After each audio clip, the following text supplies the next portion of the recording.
The phone rang at 9 in the morning while I was reaching behind my own back for the last button on my wedding dress. No one was there to fasten it. I told everyone I had it handled because telling people I had it handled was the only thing I knew how to do. I saw my sister's name on the screen, and I answered with the button still loose. Renata didn't say hello. "Don't wait for Dad," she said, soft and sweet, the way she got right before something cruel. He chose to stand with me. I pressed my hand flat against the doorframe. "How could you do this?" I whispered. There was a smile in her voice. "You should have known your place."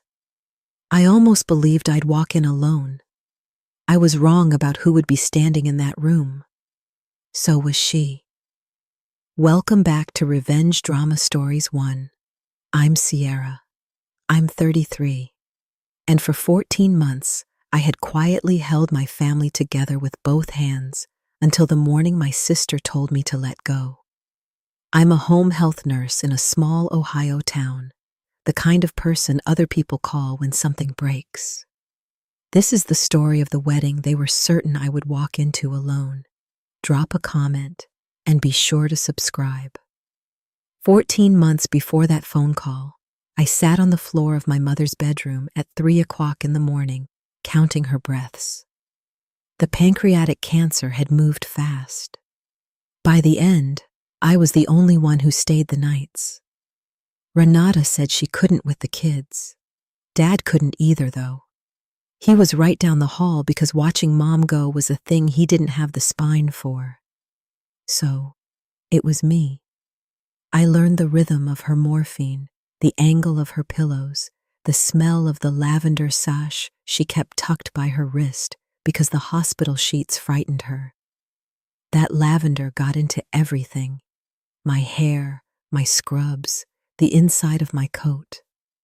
When she died at dawn, I was the one who called the funeral home, and I was the one who told Dad, and I was the one who picked the hymns because nobody else could form a sentence. And somewhere in those gray weeks, without anybody deciding it out loud, I became the one who handled things: the bills, the paperwork, the phone calls. It felt like love being needed that much. It took me a long time to understand they are not the same thing. You can be the most necessary person in a family and still be the one nobody saves a seat for. But I didn't know that yet. Back then, I thought if I just kept everything from falling, eventually somebody would notice the hands doing the holding. I kept my hands full so I would never have to hold them out and ask. That was my mistake. And it took a wedding to show me. I thought being needed was the same as being loved. Daniel found me on a Tuesday at the medical supply counter, both of us reaching for the same box of gloves, and he apologized like he'd knocked over a lamp. We'd been together 2 years. He was a contractor, good with his hands, and quiet with his words. And when I told him about my family, he never once said I should fix it. He just held the door and let me decide. 3 weeks before the wedding, I was at my kitchen table in town, doing what I always did on Sunday nights. I opened my banking app. I confirmed the auto payment for the homeowner's insurance on the family homestead. The one Dad's pension stopped covering after Mom's medical bills ate the savings. I topped up the escrow shortfall for the property taxes the way I had every quarter since the funeral. Then I logged into Dad's Medicare portal, fixed the supplemental form he'd filled out wrong again, and reordered his blood pressure prescription before it lapsed. None of it was dramatic. That was the point. The work that holds a family up is never the work anybody photographs. My phone buzzed while I was finishing a text from Dad, short and careful, the way he got when Renata had been talking to him. "Honey, about walking you down the aisle. Let's talk later." Later. He'd been saying later for a week. I set the phone face down and pressed my thumb against the worry between my eyebrows. Daniel looked up from the couch. "He'll come around," he said. I wanted to believe him, but I'd watched my father avoid hard rooms his whole life, and a wedding is the hardest room there is. I should have heard the warning in that word. Later, Renata showed up at my house that Thursday, which meant she needed something. She came in without knocking. 2 kids and a diaper bag, and that bright, tired energy she'd carried since the divorce. Cole was 11 and stared at his shoes. Lily was 7 and hugged my leg. My sister had been drowning for 2 years. The marriage gone, the rent always 1 week ahead of her. The second job that never quite covered it. I'd co-signed her apartment lease so she'd have somewhere to put the kids. I never brought it up. She brought it up constantly in that way people do when a kindness sits in them like a splinter.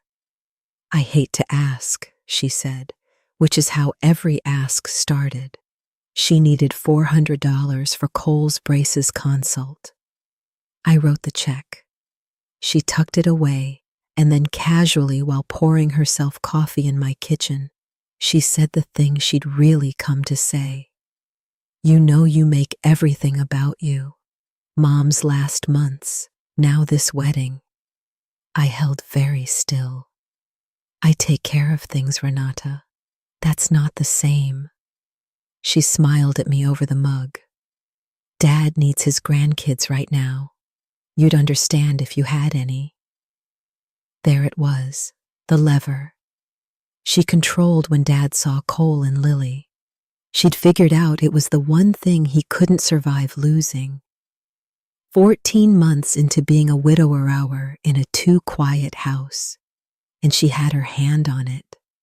She kissed my cheek, gathered the kids, and left me holding a $400 checkup and the first cold understanding of what was coming. She'd found the one string Dad couldn't bear to have cut, and she was already pulling it. I didn't sit on it. That's the part people never believe. I drove the 20 minutes out to the homestead on Route 9 that same evening because I have never been the kind of woman who waits to be rescued from a problem I can see coming. The gravel crunched under my tires in the dark. That sound I'd known my whole life, and Dad's porch light was the only one on for a mile. I found him at the kitchen table with the TV murmuring and a plate he hadn't touched. "Dad," I said, "I want to talk about the wedding plainly." He wouldn't look up from the place, Matt. "It's getting complicated, honey." "It's not complicated. You're my father. You walk me down the aisle." He turned his coffee cup in a slow circle. "Your sister feels like the family's splitting. She says if I make a fuss, she'll keep the kids home for a while." There it was again, out loud this time. I kept my voice level the way I do with frightened patience. "Then let's all sit down. You, me, Renata, get it in the open." He shook his head before I finished. "I can't push her, Sierra. I'll lose them." And I understood the trap fully. The way you understand a current that's already past your knees. If I forced him, I'd be the one tearing his grandchildren away from a grieving old man. Renata had built it so that my fighting for him would look exactly like hurting him. I drove home with the gravel sound following me out the lane. Her words sat in the truck with me the whole way. "You should have known your place." I'd known my place for 14 months. My place was holding everything up. I just hadn't said it yet. Aunt Prue called the next morning before I'd finished my coffee. She was my mother's older sister, 70, the keeper of the family's reputation in a town where the church potluck was still a kind of court. "Sierra, honey, I'll get right to it." Prue never got right to anything. She circled. "People are talking. Renata says, you've cut the family off." "I haven't cut anyone off, Aunt Prue. I'm getting married." A long, wounded sigh came down the line. "Your mother, God rest her, would hate to see this. Can't you just be the bigger person? I'd been the bigger person at every funeral, every holiday, every 3 o'clock a.m. There's a point where being the bigger person just means being the one who absorbs the blow so no one else has to. What exactly is Renata saying I did? I asked. And Prue, who couldn't help herself, told me. My sister had been on the phone for a week to half the county. The story was that I'd grown cold and proud, that I thought my nursing degree made me better than them, that I'd run the family like an accountant ever since Mom died. And now, I didn't want them at my wedding. None of it was true. All of it was useful. I see, I said, and I did finally see the shape of the whole thing. If you've ever been the one everybody leans on and nobody thanks, the one whose boundaries get called selfish, the second you set one, stay with me. What I did next wasn't loud. It was just true. Comment, I see her, and keep watching, because the morning of the wedding, a door is going to open, and I want you in the room when it does. Here's what made it ache. We were supposed to get married in the apple orchard behind the homestead. My great-grandfather planted those trees. I'd run between them as a girl, climbed them, buried a parakeet under the oldest one when I was 9. Daniel and I had spent months on it, string lights between the branches, hay bales hauled in, my mother's recipe for cider on warming plates. For the first time in my life, I was going to be the person standing in the center of that family land, the one the day was about. Not the nurse, not the handler, not the one clearing plates while everyone else laughed. Just the bride. I'd let myself want it more than I'd wanted anything in years. Renata knew that. Of course she knew. We'd grown up in the same house. She knew exactly which want would cost me the most to lose. She started circling it on the phone with Prue, dropping it into family conversation like a seed. Funny how Sierra just assumed she could have the orchard.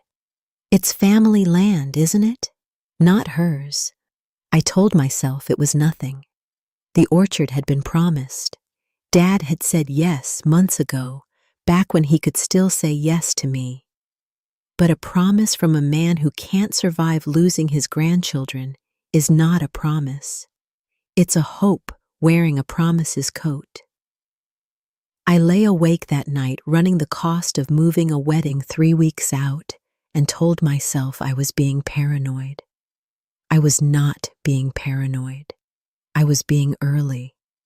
The gravel of that lane, the lavender in my mother's old room, the trees my family had stood under for 100 years. Renata was about to take all of it and call it keeping the peace. That night, I did something I'm not proud of, and then something I am. First, I opened the banking app and I scrolled. 14 months of it. The insurance payments, the tax escrow, the pharmacy charges under Dad's name that I'd quietly covered, the lease I'd co-signed. I added it up, and the number was large enough that I sat back in my chair. Then I did the thing I regret. I printed it, all of it, into a neat folder, statement after statement, the whole invisible architecture of what I'd been carrying. I sat there, and I imagined the family dinner where I'd opened that folder. I imagined laying it on the table in front of Prue and Renata and Dad, and reading the figures out loud, slow, watching their faces change as they understood. Finally, exactly how much of their comfortable little world I'd been holding up while they called me cold. The fantasy was warm. It was so warm. My friend Dana, a nurse I'd worked beside for 9 years, came by the next day for coffee, and I showed her the folder. She whistled low. Sierra, make them see what you actually do for them. Lay it out. Let the whole family watch. And I wanted to. God, I wanted to. There's a special hunger in being unseen for that long, a hunger to finally make people look. I held the folder in my lap that whole evening like it was a weapon I'd been issued. I was certain that was the path. I'd expose the money. I'd make them understand the arithmetic of everything they'd taken for granted. I went to bed sure of it. I had the wrong weapon in my hands, and it would take my mother to show me. The call came on a Saturday, 10 days out. Dad's number. But Renata's voice doing the talking in the background. Coaching. Honey, he said about the orchard. I closed my eyes. I think it's best we don't do the wedding out here. Keep things calm. It's family land. Renata thinks. Renata thinks, I repeated soft. Now don't be like that. I wasn't being like anything. I was standing in my kitchen in town, 10 days from my wedding, listening to my father give away the one place that was supposed to be mine, because giving it away was easier than holding a boundary. I heard the homestead screen door bang on his end. I heard faintly the gravel of the lane, a car pulling in. Renata's come to make sure he finished the job. He didn't even get out of the chair to tell me. He did it over the phone with my sister parked in the driveway like a foreman. Okay, Dad, I said. Okay. And I hung up before my voice could do anything I'd regret. I stood there a long time. The orchard was gone. 100 years of my family's trees, the cider on the warming plates, the spot under the oldest tree. Gone. 10 days out to keep a peace that was never mine to keep. I should have felt nothing but rage. Mostly what I felt was the strange, vertiginous lightness of a thing breaking that you'd been bracing for so long, your arms had forgotten any other position. I'd been thrown out of my own family's land, and I was still that very night scheduled to auto-pay the insurance that kept its roof from leaking. The absurdity of that didn't escape me. It would matter later more than I knew. Daniel found me sitting on the kitchen floor with my back against the cabinets, which is not where I usually keep my feelings. He didn't ask what was wrong. He sat down next to me on the floor, knees up. The way you sit with someone instead of across from them.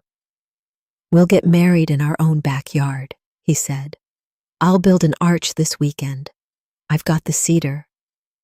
It was a good offer. It was a kind, solid, true offer from a kind, solid, true man. And I couldn't say yes to it. Not yet. And the reason shames me a little even now. I still wanted my father. I still wanted underneath everything for Walt Overton to wake up one morning and choose his daughter. And I knew a backyard wedding with a cedar arch would be admitting that he never would. So I said, let me think. And then this is the part. I picked my phone up off the floor and I reordered Dad's blood pressure medication. Because it was due, because the pharmacy had texted, because 14 months of reflex doesn't switch off just because your heart's been kicked. I was still tending the roots of a house I'd just been thrown out of. Daniel watched me do it. He didn't say anything, but I saw him see it. The whole grotesque shape of it. A woman propping up the people stepping on her. Sierra, he said gently. Who's holding you up? I didn't have an answer. I'd built my whole self around never needing one. And somewhere out on Route 9, in a house I was still keeping warm with my own money, my father sat alone and let my sister decide who got to love him. I went to bed angry. I woke up with a plan I'd regret. For 3 days, I rehearsed it, not out loud, in my head, in the shower, on my drives between patients, the speech, the folder. I'd walk into the family supper Prue was already planning, the let's all make peace before the wedding supper, and I would set the folder down on the table next to the casserole, and I would open it. I scripted the opening line a dozen ways. Before anyone talks about family loyalty, I'd like to read you some numbers. I scripted Prue's face going pale. I scripted Renata's mouth opening and nothing coming out. I scripted my father. Finally understanding the size of what he'd let his daughter carry. In the fantasy, I was calm and devastating, and they all sat there and looked at me. Really looked for the first time in 14 months. I wanted to be seen so badly. I could taste it. I had the receipts. I had the moral high ground. I had 9 years of Dana telling me I gave too much and got nothing back. And now I had the proof in a manila folder on my passenger seat, riding around town with me like a co-conspirator. You should have known your place. Fine, I thought. I'll show them my place. I'll show them every dollar of it. I was so sure. I want you to know how sure I was, because it's going to matter when I tell you I didn't do it. I was a day from walking into that supper and detonating the truth in front of everyone I was related to. I had my hand on the pin, and then I drove out to the homestead to collect my mother's things for the wedding. And my mother, 14 months in the ground, stopped me. But first, Renata wanted coffee. Just us, she texted sisters. I knew better and went anyway, because part of me still kept hoping a door would open in her that never did. We sat in the diner off Main, and she stirred her coffee and studied me. And I realized within a minute that this wasn't reconciliation. It was reconnaissance. She wanted to know if I was going to do something. Those were her words. At the wedding or the supper, whether I was going to make a scene, she was scared of the folder. I didn't know she'd guessed at. I just don't want Dad put in the middle. She said he's fragile. You put him in the middle, Renata. She laughed short. You really think you're the good one? Then she said the thing I've turned over 100 times since. Mom always loved you more. You got the soft version of her. I got the one who was disappointed. I sat there stunned because it was the exact inverse of the truth. I was the one who'd cleaned my mother and counted her breaths and chosen the hymns. I was the one holding the family up with both hands while my sister told the whole county I was cold. And inside her somehow lived a completely sincere story where she was the overlooked one and I was the favorite reclaiming a throne. Her cruelty wasn't strategy. It was a wound she genuinely believed in. That didn't excuse a single thing she'd done. But it told me something useful. She was never going to see the version of me that was true. No matter how many numbers I read aloud, you cannot fact-check a person out of a story they need to survive. The folder wouldn't reach her. Nothing would. I just didn't know yet what would. I drove out to the homestead Thursday afternoon while Dad was at his cardiology appointment, the one I'd scheduled. The gravel announced me to an empty house. I let myself in to collect what I needed from Mom's sewing room. Her veil, the lace she'd saved for me since I was small, the little things a daughter takes from a mother's hands when the mother can't hand them over herself. The sewing room still smelled like her lavender, faint, soaked into the curtains and the thread. On the shelf sat her old tin of sewing things, the one with the faded rose lid. And I opened it the way you open anything that belonged to someone you've lost, slowly braced. Inside, on top of the spools and the pins, was her good embroidered handkerchief, the white one with her initials in the corner. the satin edge gone soft and frayed from a lifetime of her thumb worrying it. And folded under it, a slip of paper in her handwriting, not addressed to anyone, just left there. The way she left small truths around the house for whoever was ready to find them. I read it standing up. Then I had to sit. Place isn't where they seat you, she'd written. It's where you decide to stand. Stand, Sierra. I don't know when she wrote it. Near the end, I think, when she'd watched the family already starting to arrange me into the corner I'd occupy. She'd seen it coming. She'd seen me. I pressed my thumb against that frayed satin edge, the exact spot her own thumb had worn smooth over 40 years, and something in me that had been braced for 14 months finally, quietly, set itself down. The folder in my passenger seat suddenly felt like the smallest, saddest weapon in the world. My mother had handed me a better one. I stayed too long. I was still sitting in the sewing room when I heard the gravel. Dad's truck back early. I should have called out. I didn't. I sat very still in my mother's chair and listened to my father move through the house thinking he was alone. He went to the hall closet. I heard the door, and then a long silence, and then a sound I'd never heard him make. He'd taken out my mother's winter coat, the gray wool one she'd worn for 30 winters, and he was holding it. I could tell by the muffled way his voice came. He was talking to it low. I don't have it in me, he said. 2 fights. I can't. A pause. She's strong, Maggie. Sierra's the strong one. She'll be all right. That's the part that gutted me. Not the cowardice, the math of it. He'd looked at his 2 daughters and decided that because I could survive being abandoned, I was the acceptable one to abandon. My strength had become the reason I got nothing. I sat in the dark and understood my father completely, and I did not forgive him, and both of those things were true at once.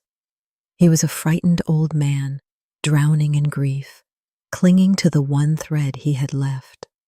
And he was also a man choosing right then to let his daughter walk into her wedding alone because it was easier than holding a hard line, human and unforgivable. I waited until he shuffled to the kitchen, and then I slipped out the front. The gravel gave me away on the lane, and through the window I saw him look up just for a second, and then looked back down at the coat in his hands. He couldn't even hold my eyes across a driveway. I filed that image away. I'd see it again. I went to Miriam's that evening because I didn't know where else to take the thing my mother had started in me. Miriam Vance taught my 5th grade class 30 years ago and never quite stopped teaching me. She's 71 now, sharp as a tack with a kitchen that always smells like bread. I'd kept up with her my whole life. She was the first adult who ever told me I had worth on a day I'd been useless when I'd failed a spelling test and cried. And she'd crouched down and said something I've carried ever since. I sat at her table and told her all of it. The orchard, the folder, my father, and the coat, the note in my mother's tin. She listened the way good teachers listen without rushing to fix. Then she reached across and put her old hand over mine. Let me ask you something, she said. This folder, who's it for? For them? To make them see? No, she said, gentle but certain. It's for you. You want them to hand you your worth. Sierra, they don't have it. They never did. I started to argue and stopped. Then what do I do? She smiled at me, the same smile from 30 years ago. You stop waiting at a door that won't open, and you notice who's already standing in the room. She squeezed my hand. You don't walk in alone, honey. You walk in with whoever already showed up. I sat with that. Whoever already showed up. Not whoever I could force to show up. Not whoever owed me. Whoever was already there and had been all along while I'd been staring so hard at the people who weren't. I drove home that night with the folder still on the seat, but I'd stopped thinking of it as a weapon. I had a different idea for me, a better one. The next morning, Tom Brandt called. I'd nursed his mother, Eunice, through her last 3 months the winter before, sat with her, managed her pain, was holding her hand at the end while Tom drove in from 2 counties over. Families don't forget the person who carries their mother gently out of the world. Tom called to thank me, awkward and warm, because it was near the anniversary and he'd been thinking of her. We talked a while, and he asked how I was, and because I was tired and the wound was fresh. I told him more than I meant to about the orchard, about needing a new place. 10 days out, he went quiet. Then he said, "Seer, our barn, the old timber one we restored after Mom passed, it's just sitting there." I started to say, I couldn't possibly. "You carried our mother out of this world," he said, and his voice cracked on it. "Let us carry your day. Please, it would mean something to us." I sat down on my front step. The thing I want you to understand is that this was not a gift falling out of the sky. This was a harvest. 3 months of cold drives and night shifts, and a dying woman's hand in mine. That's what was coming back to me now, in the shape of a restored timber barn with string lights and room for everyone who mattered. You reap what you plant. And I'd been planting kindness in this town for 9 years without ever once expecting the field to feed me back. I told Tom I'd think about it because I still couldn't quite believe a door would open that I hadn't pried open myself. But it had. And another idea, the real one, was clicking quietly into place behind it. The peacemaking supper happened that Sunday at Prue's, and I went, folder on the passenger seat, still half convinced I'd use it. The whole family was there, Renata and the kids, Dad silent at the end of the table, Prue orchestrating casseroles and tension. I felt the folder out in the truck like a held breath. Prue started in before the plates were down. Now we're all family and family forgives. "Sierra, I think you owe your father and sister a little grace." And there it was, my opening, gift wrapped. I could go to the truck. I could bring the folder in. I could lay 14 months of receipts on Prue's good tablecloth and read them out slow and watch every face at that table rearrange itself. My hand actually went to my keys. And then I looked at my father, really looked. He was staring at his plate, smaller than I'd ever seen him. A man who talked to his dead wife's coat in an empty house. And I understood with my mother's note still folded in my coat pocket, that if I read those numbers aloud, I would break him in front of everyone, and I would be fighting Ranatata on her own ground. The ground of who owes what, who's the victim, who gets to be the wronged one. I'd be making it about me and about money and about being seen, which is exactly the game she'd win. I took my hand off my keys. "You're right, Aunt Prue," I said, calm as still water. "Family forgives. I forgive all of you." Renata's eyes narrowed. She'd expected a fight and gotten Grace, and Grace frightened her more. The folder stayed in the truck. I drove home and dropped it unopened in the recycling bin. I finally knew what my real weapon was, and it wasn't paper. Here's what I did instead. And I did it quietly over 3 evenings at my kitchen table. I built my father a handover, not a weapon, a gift of the most honest kind. I made a clean, organized packet of everything I'd been silently carrying for 14 months. Every account, the insurance policy, and when it auto-drafted, the property tax escrow, and the dates it came due, the Medicare login, the supplemental forms, the pharmacy auto refills, the names and numbers of every person I'd been quietly coordinating on his behalf. I wrote it out in plain language, the way I'd write discharge instructions for a patient going home to manage on their own, because that's what this was. I was discharging myself. For 14 months, I'd been the machine keeping that house running, and no one had ever seen the machine because a working machine is invisible. So, I was going to hand my father the keys to it, all of them clearly labeled, and step back, not to punish him, to free us both.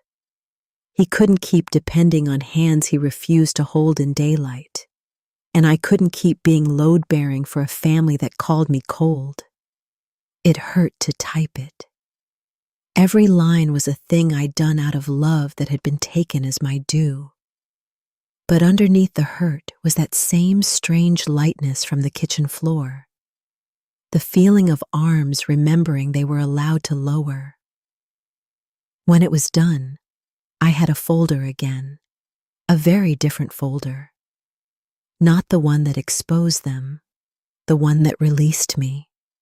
I set it on the counter to give to Dad after the wedding, and I went to call Tom Brandt and tell him yes. Yes to the barn. Yes to a room that wanted me in it. Moving a wedding in 9 days should be impossible. It wasn't because I'm good at exactly one thing above all others. I organize the unorganizable under pressure. It's the nurse in me. I made the lists. I made the calls. And then the strangest, warmest thing happened. The town moved with me. Dana rallied the nursing crew to string the lights. The Brands hauled in hay bales and set their grandfather's timber barn glowing. A family whose father I'd sat with through hospice brought folding chairs. The diner off Main, where Ranatada had interrogated me over coffee, donated the cider, my mother's recipe, because the owner had loved my mother. Daniel built his cedar arch after all and set it at the barn's far end. Every call I made, someone said yes before I finished asking. I'd spent 9 years being the person this town called when things broke.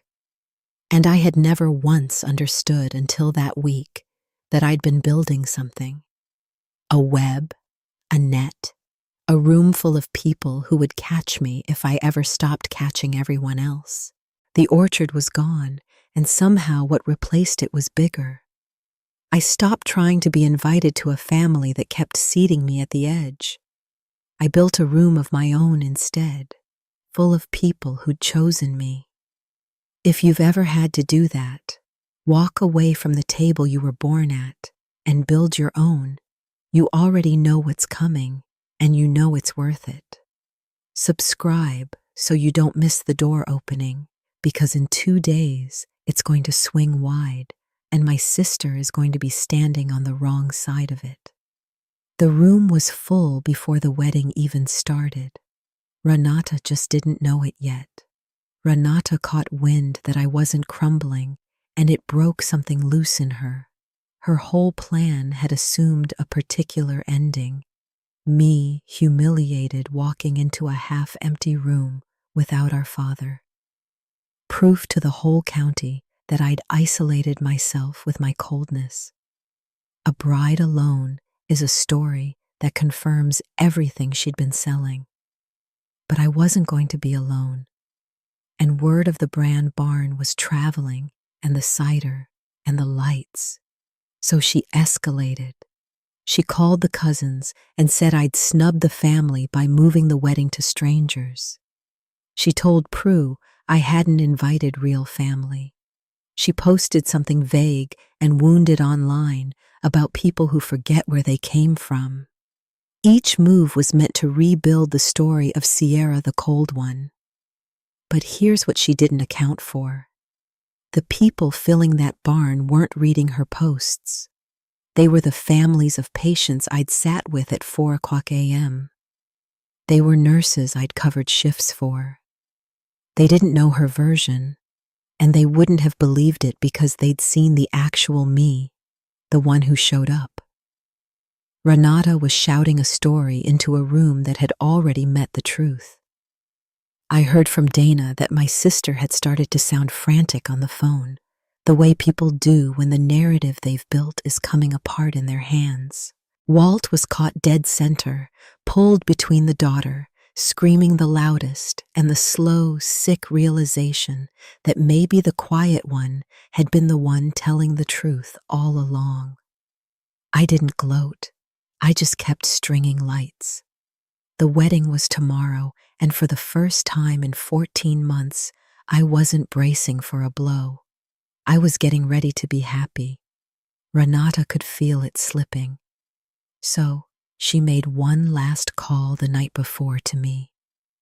Renata's last call the night before was the one that became the morning's. But before she called, I'd already done the quiet thing. That evening, at my kitchen table, I opened the banking app one final time as the family's invisible machine. I turned off the auto payment for the homestead insurance. I canceled the tax escrow draft. I logged the formal notice to remove myself as co-signer on Renata's lease, effective at its renewal, which was within my rights and timed so no one was stranded mid-mon. I wasn't cutting anyone off cruelly. I was handing the controls back to the people who'd insisted I had no place at the wheel. Then I emailed the handover packet to my father. I attached one short line at the top, and I kept it calm, the way I keep everything calm. Dad, here is everything I've been handling for the house and for you. It's all yours now, clearly labeled. You have everything you need to stand on your own. So do I. I love you, Sierra. I hit send, and I sat in the quiet of my own small kitchen in town, 20 minutes from the homestead I'd kept warm with my own money for over a year, and I felt the strangest peace. You should have known your place. I did finally. My place had been the foundation under all of them, and I just stepped off it on purpose in daylight. The house wouldn't fall tomorrow, but the people inside it were about to feel for the first time the full weight of what they'd been standing on. My phone lit up. Renata's name. I let it ring out.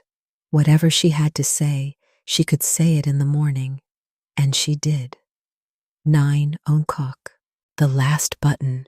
The soft, cruel voice. You already know how that went, so let me open the door. The Brand barn glowed like something out of my mother's stories. It was a cold October afternoon, the timber walls warm with string lights, hay bales softened with quilts, my mother's cider steaming on the warming plates the diner had sent. I stood in the little side room they'd given me to dress in, and I finally reached behind my back and did up that last button myself, the one no one had been there to fasten at 9 that morning. I'd managed it alone all day. I could manage it alone now, but alone, it turned out, was not the same as lonely. My mother's embroidered handkerchief was wound around the stems of my bouquet, the white linen against the wild flowers, and my thumb found the frayed satin edge and worried it the way she always had. The lavender of her faint rose up from the linen and steadied me. Place isn't where they seat you, it's where you decide to stand. Stand, Sierra. Through the wall, I could hear them. Not a half-empty room, not the humiliated silence my sister had designed. I heard a barn full of voices, laughter, the scrape of chairs, the particular hum of 100 people who'd driven out of their way to be somewhere on purpose. Dana stuck her head in. You ready? It's packed out there. Standing room. My eyes stung. Who came? Everybody, she said like it was obvious. Everybody you ever showed up for? They all showed up back.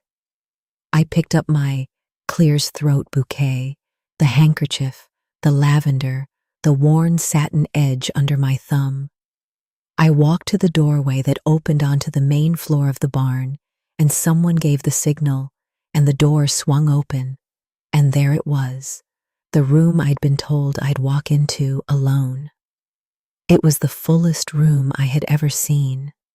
Not one empty chair, 100 faces turning toward me, every one of them glad. The lie that I'd been abandoned died right there with no speech at all. Just a door opening on the truth.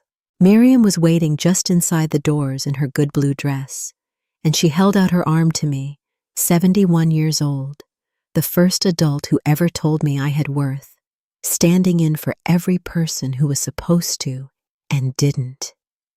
You don't walk in alone, she murmured as I took her arm. You never did. We started down the aisle between all those glad faces. Slow, the way you savor a thing you waited your whole life for. And that's when the barn doors at the far back opened a second time. Renata stood there, framed in the October light, and I watched her face do something I'll remember as long as I live. She'd come to witness, I think, the humiliation she'd built. To see her cold sister walk into an empty room. Instead, she found the room packed wall to wall, the cider steaming, the lights gold, a beloved teacher on my arm, and not one trace of the abandonment she'd promised the whole county.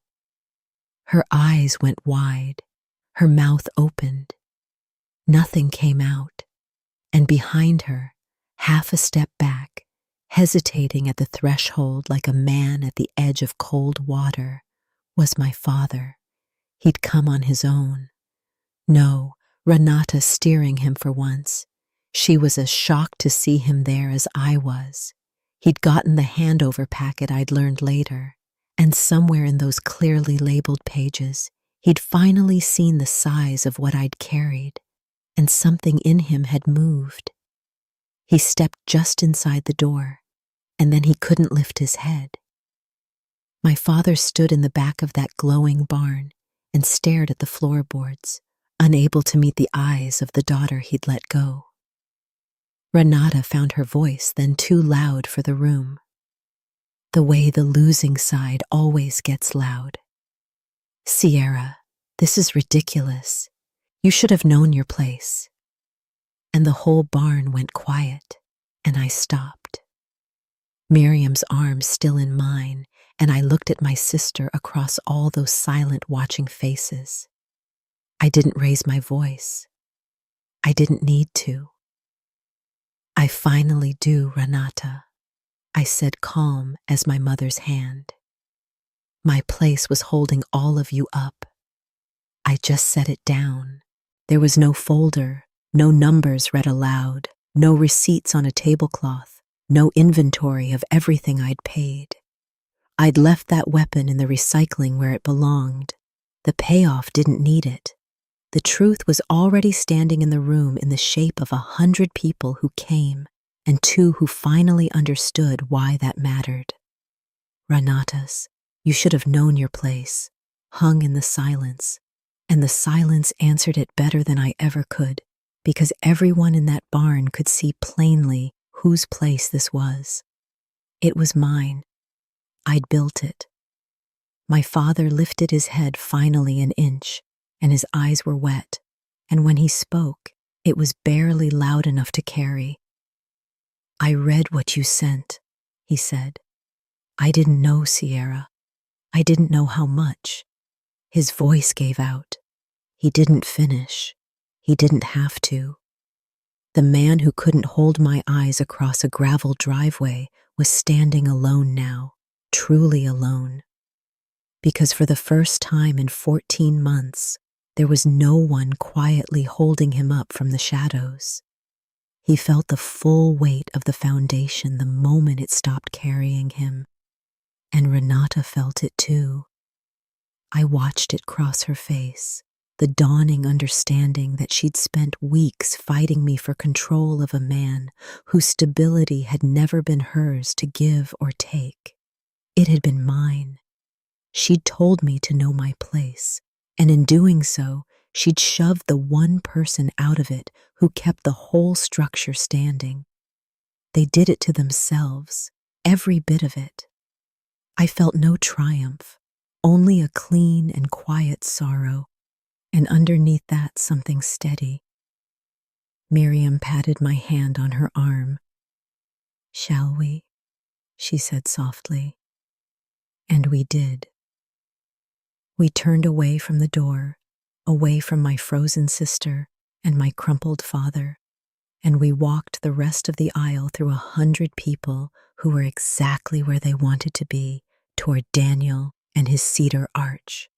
And not one part of me looked back. Daniel was waiting under the cedar arch he'd built with his own hands, and when Miriam placed my hand in his, the whole barn exhaled into applause. We said our vows in a room that smelled of cider and hay and faintly lavender. I kept the handkerchief wound around my bouquet the entire time, my thumb finding that worn satin edge whenever my voice wavered, my mother present in the only way she could be. Somewhere in the back, I was aware of my father lowering himself onto a hay bale, sitting through the ceremony with his hat in his hands. Renata had gone, slipped out the way she'd come into the October light. I let her go. I didn't have a speech for her, and I didn't need one. The vows were the only words that mattered, and they were about a future, not a wound. When Daniel kissed me, 100 people I'd spent 9 quiet years showing up for rose to their feet, and the sound they made was the sound of being seen finally by the people who'd been seeing me all along. I looked out at that full, glowing barn, and I thought about the morning, the loose button, the soft, cruel voice, the certainty that I'd walk in alone. I had been so sure I was alone. I had been wrong in the most beautiful way a person can be wrong. My mother knew it before I did. She'd left it in a sewing tin for me to find, that my place was never the chair they pointed to. It was the ground I chose to stand on, and the people already standing there when the door swung open. I didn't walk in alone. I never had to. I just had to stop staring at the people who weren't there long enough to see the room that was full. The weeks after told the rest.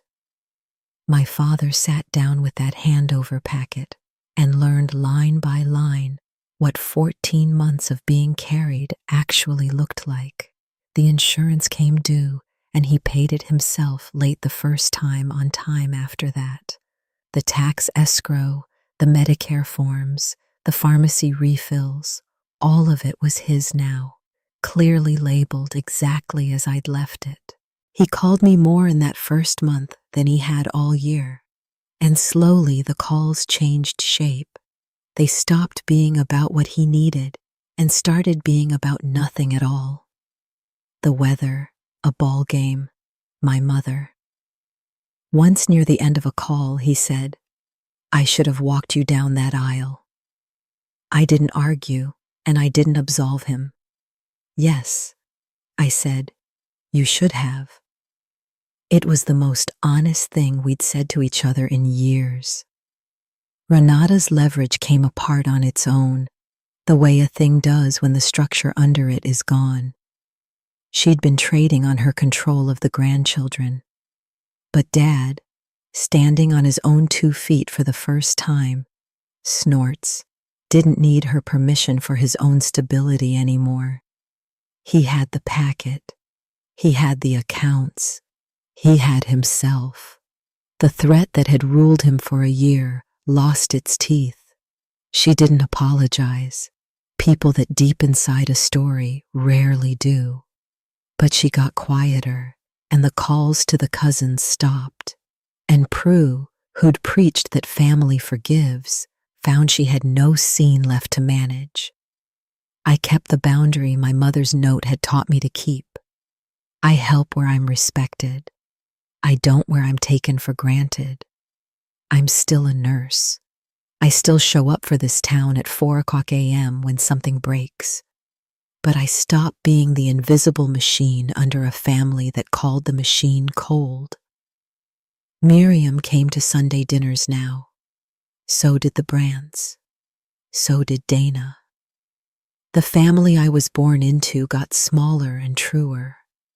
The family I'd built without noticing got larger and warmer, and the two finally stood at a livable distance.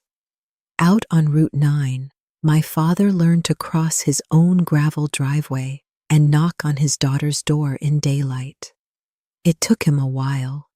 He's slow and he's 70 and he's still grieving, but he comes now on his own and he holds my eyes when he does. The lavender of my mother is still in everything, her handkerchief in my dresser drawer. The satin edge a little more worn now from my thumb instead of hers. I take it out sometimes and read the note again. Place isn't where they seat you. It's where you decide to stand. I stand now in a room I built with people who chose me, and I have never once had to ask them to. If you take one thing from my story, let it be this. Your place was never the chair they pointed you to. It's the ground you choose to stand on, and the people who are already standing there when the door finally swings open. The loose button no one fastened. The gravel my father couldn't cross. The door that swung open on a room that was already full.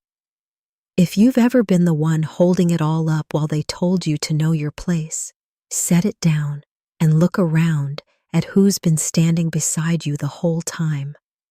Share this with the woman in your life who needs to hear it. Comment below and subscribe to Revenge Drama Stories 1 for the next one.